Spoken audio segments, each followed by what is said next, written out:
In today's video, we're going to be doing the TPT Town Hall Meeting Recap. I enjoy these videos. I hope you do too. If you have not, well, let's first of all start off. Welcome if you are new or returning. Here at It's All Primary, we talk teacher side hustles. The TPT Town Hall meeting usually happens, I don't know, maybe 5-6 times a year. If you have never been to a TPT Town Hall meeting, I highly recommend them. They're only about 40 minutes long. I will have the link to the replay down below. I just received it in the email, so I will take care of that for you. But in the meantime, there's usually 4 people at these meetings. There is Amy, who is the happiness coordinator. I don't know what her official title is, but she's always so positive and cheerful, and I enjoy her. And she said, I think she said she just celebrated her 12-year anniversary with TPT, so that's nice. And then there's Priscilla. Priscilla is new. She replaced Karen, I believe, and she spoke for a couple minutes. And then Paul, our CEO, and then what was his name? The guy who does product. Okay, I'll write it down here because I feel bad. I can't remember it. So they just did quick welcomes. And the first piece of news was the TPT live sessions that they do. I think they said they've done 6 or 8 so far. And the upcoming one is at the end of March, and it's going to be in Florida. If you're in the Tampa region area of Florida, I would go to it, and I'll tell you why. Deanna Jump, TPT's first millionaire, is speaking. So that would be exciting to see her live. They also have another one planned for early April in New Jersey. So if you're in the New Jersey area, you might want to check that out in Bridgewater, okay? So if you go to TPT, I think if you go to the seller blog, you can get a link to the lives and register.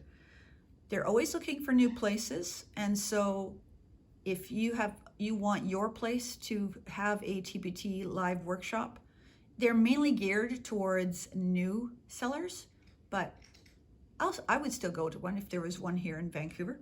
I keep thinking maybe I should request one, but we'll see.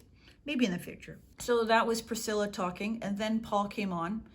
And Paul always shares. I like how TPT is transparent as far as sales and earnings. I wish Boom would do this. Since October, which was the last town hall meeting, November was down 14%.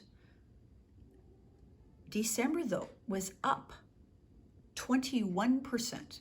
And I think that's because the site-wide sale actually, which is normally in November, actually fell into the first week of December. So that's my theory. And January is 2% down. And that's unusual because January is usually a good month. So if you found your sales were down in January, so were TPTs in overall, okay? What is positive in all of this, TPT is getting more buyers, but their average cart size is lower. Okay, so they don't have that expendable income that they used to have. We've known this now for a couple of years. Some of this is the pandemic, obviously, but the economy, everything, the prices are soaring on everything. No surprise, really. Priorities for TPT going forward, the biggest one is continuing to enhance the buyer experience, because if the buyer enjoys their time, they will be back. And if they don't enjoy it, they won't be back. It's kind of simple as that. This is why one of the things that I've been talking about, and because Paul mentioned this, I think it was at the previous town hall meeting, if they want the buyer experience to be enjoyable, so that people return and get repeat customers, then it's important that your store is just laid out really nice. One of the interesting projects that TPT has going is what's called the Seller Superpower, okay? So they are going to Superpowers, I think it was. Okay, I might get this wrong. I might have to go back and watch the video and watch the replay. But one of the things that they're trying to do is they're trying to amp up things like data. So they're looking at Etsy, which I'm so glad they are, because Etsy has done some really good things with the way their data is presented. I only have one product on Etsy, and I like this stuff. So the theme of TPT for the coming year or two is expansion. Right now, in the United States, I think they said, 85% of teachers are already buying on TPT. That's considered a saturation. So now they need to look more globally. They got to look to see how they can market TPT in different countries, which is great for especially the international sellers, okay? And so they're going to be putting out a survey, and they're going to ask me, what can TPT do? And they want you to just like throw it all out there. You got an idea, give it to them. They also mentioned that after they input that $29 for the basic seller fee, as opposed to the basic stores would be free, they removed a huge number of the spam stores. There will always be the odd spam store, but making a store a spam store, or a scam store, you can call it, pay money up front, that means they've got to give them their credit card and things like that. They don't want to do that. So that's why they go elsewhere. So they're going elsewhere. So that's good. But there will always be those that are still around, and they'll eventually get found. Oh, Will. Will is his name. Okay. For new products, Will came on and shared a few things, and I've got some screenshots, so I'll show you some of them. They're continuing to do updates to the site. The buyer sign-up flow is super easy. I'm going to give you a screenshot here.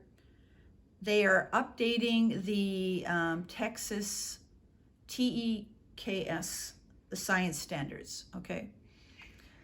As far as I know, and I might be wrong here, so feel free to correct me if you know the right answer, TEKS is the most commonly used, even more so than Common Core.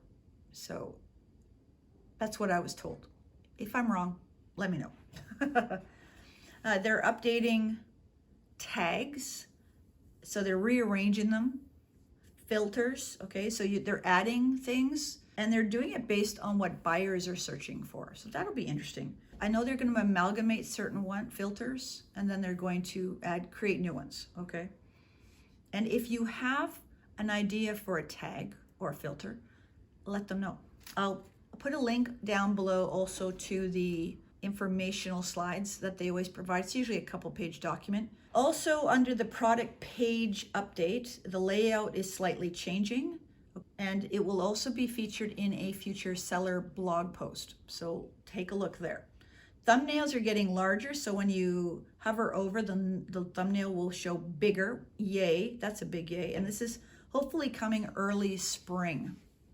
They also talked about the seller community and the SAB, which is the seller, what is it called? What's SAB stand for? Something board. I don't know. I'll put it here. Well, look it up. Okay, so they shared those who left and those who are on the new board. And when you were on a board, you served for 2 years. There were a lot of familiar faces back on. It's rotation. Anyways, they talked about the expanded milestones that I actually received I got an email for a milestone. Yay. Oh, they talked about some upcoming workshops. There is a workshop February 25th, and that is by Erin Waters, and she's going to be talking about simple marketing. Oh, that's tomorrow as I film, so that's going to be past the date. Go back and maybe if I have a link, I'll put it down there. They also talked about TPT Forward in July. The discount price is $249 US until the end of April. Now, I am debating about going. The hardest thing is the exchange rate. Like, this could be a $2,000 trip for 3-4 days. It's nuts, right? Our Canadian dollar is just down. So it makes that price go up. So anyways, that was about it. 40 minutes. And I always feel a little bit yay. And I'm really looking forward to Paul's survey. And because again, they just want us to, I have got some crazy wild ideas and I'm going to give them to them, right? And if you've got some that you want to share, pop them down below. I'd love to hear about them. So the next video, what we're going to do is we're going to take our data, which we talked about the last 2 weeks, and we're going to try and make a plan of action, because really it's not about motivation when it comes to building your store, working your store. It really is about action, because motivation is often based on emotion. I don't feel like doing it, I'm too tired, all this sort of stuff. Before I filmed this, I was working on report cards. Was I tired? Yes, I was. But they had to be done, right? They're due. So it was about taking action. And there are times when we come home from school and we are tired. And it's about, no, I am, yeah, of course I'm tired. Everyone's tired. It's about taking action. And so we're going to talk about taking our data, seeing what it's shown us. I'm going to give you a little bit of mine, and then some of the action steps that I'm going to take as part of my 12-week plan, okay? So wherever you are in the world, I hope you and your family are staying safe, being healthy, and we'll catch you in that video or the playlist. See ya.